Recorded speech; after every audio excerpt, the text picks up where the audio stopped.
मेहनत हमारी लूट तुम्हारी नहीं चलेगी, नहीं चलेगी, मेहनत हमारी लूट तुम्हारी नहीं चलेगी, नहीं चलेगी। नमस्कार, आप जुड़े हैं जेके मीडिया न्यूज़ अपडेट के साथ। मैं राहुल शर्मा आपके साथ ही मैं आपको बताते चलूं कि इस वक्त हमने एमसीडी डोडा जो हैं उसके ऑफिस के अंदर इंटर किया है। विजुअल्स में आपने देखा है कि ईओ डोडा वहां से इंटर अंदर होते हुए, लेकिन वहां पे ईओ डोडा के एम्प्लॉयज़ इस वक्त यहां पे हड़ताल पे बैठे हुए हैं। क्यों बैठे हुए हैं आप इनसे ही जानेंगे। साथ ही मैं आपको बताते चलूँ कि कोविड-19 में एमसीडी डोडा का काफ़ी हाथ रहता है, एमसीडी डोडा के स्वीपर्स का रहता है। पहले हम अप्रिशिएट करते हैं एमसीडी डोडा के स्वीपर्स को।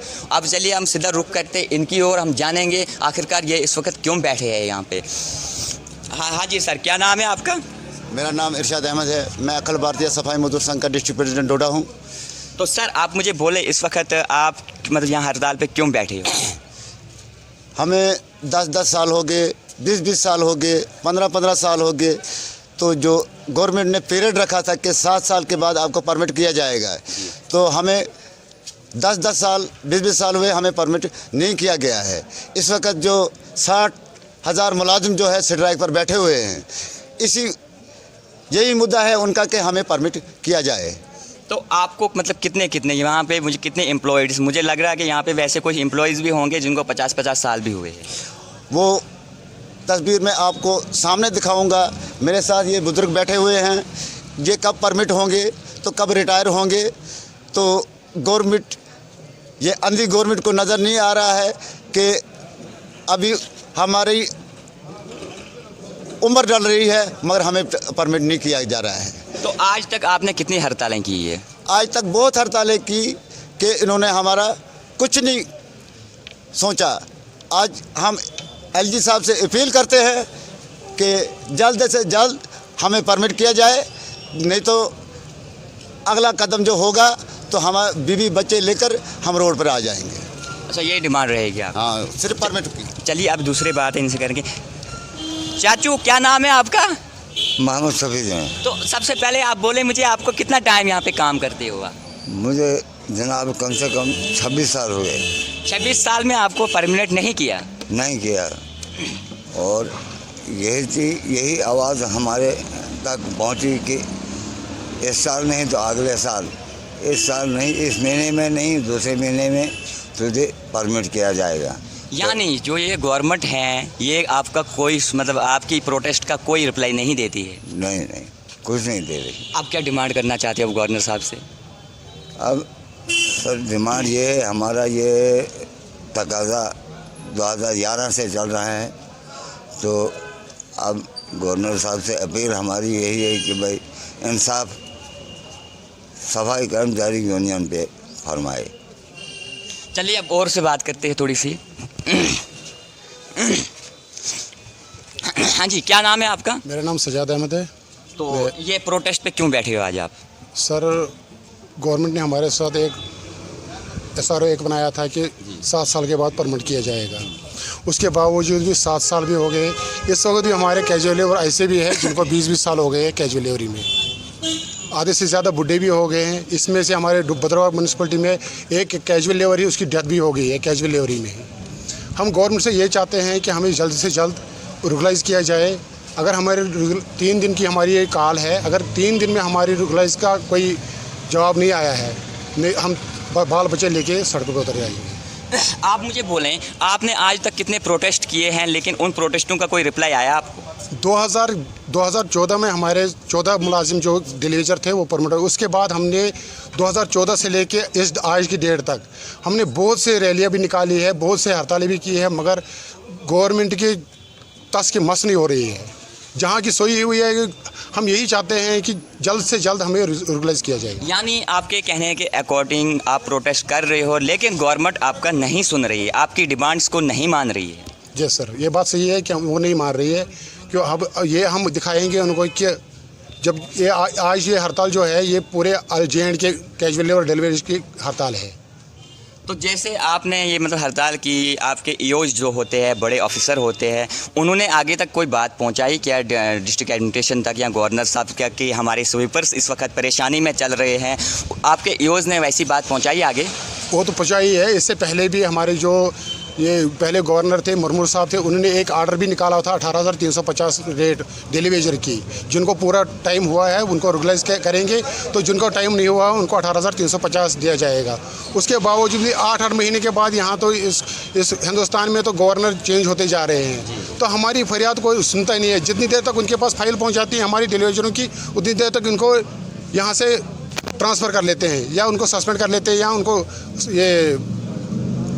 इसके बावजूद भी हम यही चाहते हैं, गवर्नमेंट से यही चाहते हैं कि हम सर मुझे आप बोलें, आप कितना मतलब यहाँ पे, मैं साथ ही बोलूँगा आपको कि कितने टाइम आपको यहाँ पे हुआ, किसी को कितने टाइम, किसी को मुझे लगता है कि 30 साल हुए होंगे, किसी को 40 साल भी हुए होंगे यहाँ पे कंप्लीट, क्योंकि चाची की एज तो काफ़ी लग रही है।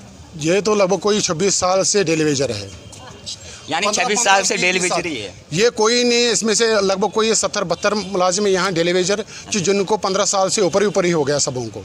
15 साल से नीचे किसी को नहीं है, जिसको भी हो वो 15 डोडा के स्वीपर्स हड़ताल पे थे, उनका भी एक कहना है कि काफ़ी टाइम से उन लोगों को ऐसे मतलब डेली वेजर रखा गया है, तो अभी तक उनको आखिरकार गवर्नमेंट के द्वारा परमानेंट नहीं किया जा रहा है। तो अब हमने स्वीपर से भी बात की, जो ऑफिसर के द्वारा गवर्नमेंट तक कोई बात पहुंचाई गई है आज तक या नहीं, कि ना गवर्नमेंट की लापरवाही यहाँ है, कोई गवर्नमेंट इनकी बात नहीं सुन रही, इनको इग्नोर कर रही है। स्वागत है सर आपका JK न्यूज़ अपडेट में। तो सर आप मुझे बोलें कि ये आज जो प्रोटेस्ट इन लोगों ने किया MCD वर्कर्स का, तो ये किस बेस पे किया? EO साहब के ऑफिस में गया था, इनकी एक रिप्रेजेंटेशन आ गई जो 3 दिन के लिए इन्होंने यानी कल से ये शुरू हुए हैं और कल तक है, यानी 24, 25 और 26 के लिए इन्होंने हड़ताल के लिए एक रिप्रेजेंटेशन दे दी है। और वक्तन फ़ौक्तन जो भी हमारे काउंसलर हैं यहाँ 17 लोग, और सभी ने वक्तन फ़ौक्तन जब भी मीटिंगें आती हैं कि हमने डायरेक्टर लोकल बॉडी साहब जो हमारे हैं उनको और DC डोडा साहब जो हैं उनको इस बारे में ज़रूर कहा है कि इनको मुस्तकिल किया जाए, ताकि सबसे ज़्यादा, अगर आप इस वक्त दौर में देखें कोविड में, अगर सबसे ज़्यादा किसी ने काम किया और सबसे कम जिनकी तनख्वाहें हैं वो यही लोग हैं जिनके बच्चे नहीं पलते हैं इस तनख्वाह पर। और हम सब इनके साथ शाना बशाना पूरे कौंसल, डोडा कौंसल जो जितनी भी है, ज़रूर उसमें मुख्तलिफ़ पार्टी के लोग हैं, BJP से हैं, आज़ाद उम्मीदवार हैं या कांग्रेस हैं, सभी लोग इनके धरने में शरीक हैं और बैठने को तैयार हैं। जैसे सर काफ़ी हड़तालें इन्होंने आज तक की होंगी, लेकिन उनका कोई रिप्लाई आया नहीं? गवर्नमेंट भी अपनी तरफ से, जब यहाँ पे गवर्नर साहब आए थे, यहाँ पे हमारे म्यूनसिपलिटी के प्रेसिडेंट जो हैं उन्होंने गवर्नर तक ये बात लिख कर भी पहुँचाई और ज़बानी भी बात कही है। उसके अलावा जो हमने जब भी हमें कहीं यहाँ पे मुशीर आए गवर्नर साहब के या जो भी ऊपर से HOD कोई आया, तो पहली प्रायोरिटी में हमने जो भी आज तक हमने रिक्वेजेशन गवर्नमेंट को भेजी है उसमें फर्स्ट प्रायोरिटी हमने लिखी है कि ये जो हमारे डेली वेजर्स हैं या नीड बेस है इनको परमानेंट किया जाए। तो साथ ही सर ये इनके काफ़ी ईयर होंगे, मुझे लगता है किसी को 10 साल है, 20 साल है, लेकिन इनमें सर कुछ लोग ऐसे हैं जो अब शायद रिटायरमेंट पे हैं। अगर उनको रिटायर करना होता तो शायद 1-2 साल बचे हैं, तो ये ज़्यादती है इनके साथ, हम समझ सकते हैं। और पूरा शहर इन्होंने पूरे कोविड में, मैं फिर एक बार कहूँगा, जितना इन्होंने काम किया उसके बदले में इनको मिला कुछ नहीं। आप क्या डिमांड करना चाहते हो गवर्नर साहब से? हमारी नए गवर्नर, ऑनरेबल गवर्नर साहब से यही गुजारिश होगी कि सबसे पहला काम अगर उन्हें कुछ करना है तो नेक काम यही है कि वो इनको मुस्तकिल करें। जैसे देख सकते हो आप, हम इनसे बातचीत कर रहे हैं, इनके द्वारा भी जो EOs होते हैं उनके द्वारा, मतलब इनका जो ऑफिसर MCD डोडा का है EO, उनके द्वारा गाइड मतलब गवर्नमेंट तक दी जाती है, हर लेटर दिया जाता है, लेकिन गवर्नमेंट के द्वारा कोई एक्शन नहीं किया जाता। आखिरकार मेरा भी एक सवाल है JKUT गवर्नमेंट से, इनकी डिमांड्स को क्यों मतलब निकाल रही है? अगर इस वक्त डोडा डिस्ट्रिक्ट के बीच में देखें या कहीं पे भी पूरे जम्मू UT के बीच में देखें, मतलब MCD जो ये स्वीपर्स हैं, इन स्वीपर्स के ही अगर कोविड चल रहा है, आज मैं आपको बताते चलूँ कोविड चल रहा है इस वक्त, अगर आपको पूरे JKUT के स्वीपर्स इस वक्त हड़ताल पे बैठ जाएंगे तो क्या हाल होगा इस डिस्ट्रिक्ट का? सबसे पहले मेरा यही रहेगा। हमारे साथ जुड़े हैं इस वक्त वेद प्रकाश जी जो यहाँ के चेयरमैन हैं। स्वागत है सर आपका JK मीडिया न्यूज़ अपडेट में। तो सर आप मुझे बोलें, जो इस वक्त आपके वर्कर्स इस पर प्रोटेस्ट पे, तो इसके बारे में क्या कहना चाहते हो? पहले तो मैं आपका बहुत बहुत धन्यवाद करता हूं जो आप यहाँ आए। इनका प्रोटेस्ट बिल्कुल जायज़ है, ये आज से नहीं, मैं अब तो चेयरमैन बना हूँ म्यूनसिपलिटी का, लेकिन इससे पहले भी जैसे मेरे काउंसलर साहब ने, आसिफ साहब ने बोला, और मेरे वाइस प्रेसिडेंट साहब, हम एक NGO से जुड़े थे। जी। और तब भी हम इनका छाना बछाना साथ देते रहे और आज ऊपर वाले के कर्म से हम कोई चेयरमैन बनाया, कोई काउंसलर बनाया। लेकिन जब से मैं यहाँ बैठा हूँ, मेरी तो पहली प्रायोरिटी यही थी कि ये किसी तरीके से परमानेंट हो। मेरी आज तक दो साल अब होने जा रहे हैं। 2 साल में गवर्नर साहब से जो मीटिंग हुई, हमारे प्रिंसिपल सेक्रेटरी से मीटिंग हुई, हमारे एडवाइज़र साहब से मीटिंग हुई, यहाँ जितनी भी मीटिंगें यहाँ हुई, मेरा पहला यही सवाल था कि ऊपर वाले के लिए कम से कम इनके बारे में कुछ सोचें और इनको परमानेंट करें। देखिए, कई आदमी तो ऐसे हैं जो अब बेचारे बूढ़े हो चुके हैं, काम भी नहीं कर पाते हैं, लेकिन उनका गुजर बसर इसी पे है। इनको मिलता क्या है, 6700 कुछ रुपये, 225 रुपये दिन के मिलते हैं। और 225 रुपये में ये पूरा दिन रात जब भी इनको बुलाओ, इन्होंने बहुत ज़्यादा साथ दिया। और ख़ासकर इस कोविड में इन्होंने, अगर आज डोडा ग्रीन जोन में है, वो सिर्फ म्यूनसिपलिटी और म्यूनसिपलिटी के स्वीपरों की वजह से है। जितने भी सफाई कर्मचारी हैं, ना ये अपने बच्चों को पढ़ा पाते हैं, ना अपनी ज़रूरियात पूरी कर पाते हैं, ना कुछ। इसलिए मेरी अपील गवर्नमेंट से यही है कि इनका जल्दी से जल्दी उजाला किया जाए और इनको परमानेंट किया जाए। सर, जैसे आपके दौरान भी मतलब आर्डर निकाले गए आगे, कितनी बार आपने भी गवर्नमेंट को, लेकिन गवर्नमेंट आपके आर्डर्स का कोई रिप्लाई नहीं कर रही है। देखिए, अब पिछले दिनों एक इन्होंने लेटर निकाला था कि हम इनको 18,000 समथिंग देंगे। हम कहते हैं चलो फिलहाल अगर इनको वही मिल जाए तो कम से कम इनका गुजर बसर तो हो सके।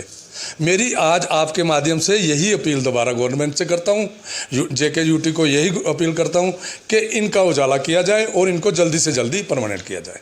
तो सर, कितने स्वीपर्स होंगे आपके अंडर यहाँ डिस्ट्रिक्ट डोडा के बीच में? डिस्ट्रिक्ट डोडा नहीं, मेरी म्यूनसिपलिटी में कैजुअल लेबर मेरे ख्याल में कोई 48 और 50 हैं, इतने हैं। कुछ परमानेंट भी हैं, जिनमें से कोई रिटायर हो गए हैं। मेरी तो यहाँ तो ये हालत है कि म्यूनसिपलिटी के 17 वार्ड है और अर्थवाइल चुनाव वैली में सबसे बड़ा जो म्यूनसिपलिटी है वो ये डोडा है। और मेन पावर के हिसाब से मेरे पास स्टाफ बहुत कम है। मैं कहता हूँ इनकी थोड़ी बहुत तनख्वाह बढ़ जाती, 18,000 भी मिल जाता, मैं और लड़कों को यहाँ ला के कम से कम डोडा की जो लोगों ने हमसे उम्मीदें रखी है वो पूरी कर सकूँ। मेरी तो यही आपके माध्यम से एक बार फिर मेरी मोहतबाना अपील है कि इन लोगों को कम से कम जल्दी से जल्दी परमानेंट करें। और जो पुराने लोग हैं, वो तो कई तो बेचारे अब बीमार भी हैं और आज भी वो काम कर रहे हैं। किसी ने बेचारे ने लड़का रखा है, किसी ने कुछ, लेकिन काम कर रहे हैं। उनको भी यही उम्मीद है, आज नहीं तो कल नहीं तो परसों हम परमानेंट हो जाएंगे। यानी अब इतने टाइम से इनको उम्मीद ही है? नहीं, अब उम्मीद है कि हो जाएंगे। ये लगता है कि गवर्नमेंट तक ये बात पहुंच चुकी है और गवर्नमेंट भी इसमें कुछ ना कुछ करने वाली है। जैसे देख सकते हो कि हम सब लोगों की तरफ से, MCD के वर्कर्स हो, हर एक बंदे की तरफ से एक कोशिश रहती है कि हम बोलते हैं गवर्नमेंट को कि हाँ जी ये प्रोसेस चल रहा है, ऐसे ऐसे चल रहा है। लेकिन कहीं ना कहीं मेरा एक सवाल JKUT गवर्नमेंट को है कि आखिरकार गवर्नमेंट ने अपनी आंखें कहाँ बंद करके रखी हुई हैं। इतने प्रोटेस्ट इतने बार हुआ कि MCD के स्वीपर्स पधारे, 24 घंटे लगे रहते हैं। कोविड-19 में उनका काफ़ी हाथ रहता, लेकिन फिर भी इनकी डिमांड्स को इग्नोर किया जाता। पहले गवर्नर साहब के पास फाइल पहुंची, हाँ जी कुछ दिन हुआ, उन्होंने रिज़ाइन कर दिया, लेकिन वो भी एक्सप्लेनेशन पब्लिक को नहीं दी कि रिज़ाइन क्यों किया। चलिए अब दूसरे गवर्नर साहब आए वहाँ पे उसकी जगह, लेकिन अब उनसे भी हम रिक्वेस्ट, जो दूसरे गवर्नर साहब आए हैं उनसे हम रिक्वेस्ट करते हैं प्लीज़ इनके बारे में कोई सोचे, क्योंकि इनका काफ़ी हाथ रहता है। अगर यही हड़ताल पे बैठेंगे सिटी का क्या हाल होगा। कोविड तो दिन ब दिन फैलता रहेगा। फिलहाल के लिए इतना, आप जुड़े रहे JK मीडिया न्यूज़ अपडेट के साथ। मैं राहुल शर्मा आपके साथ।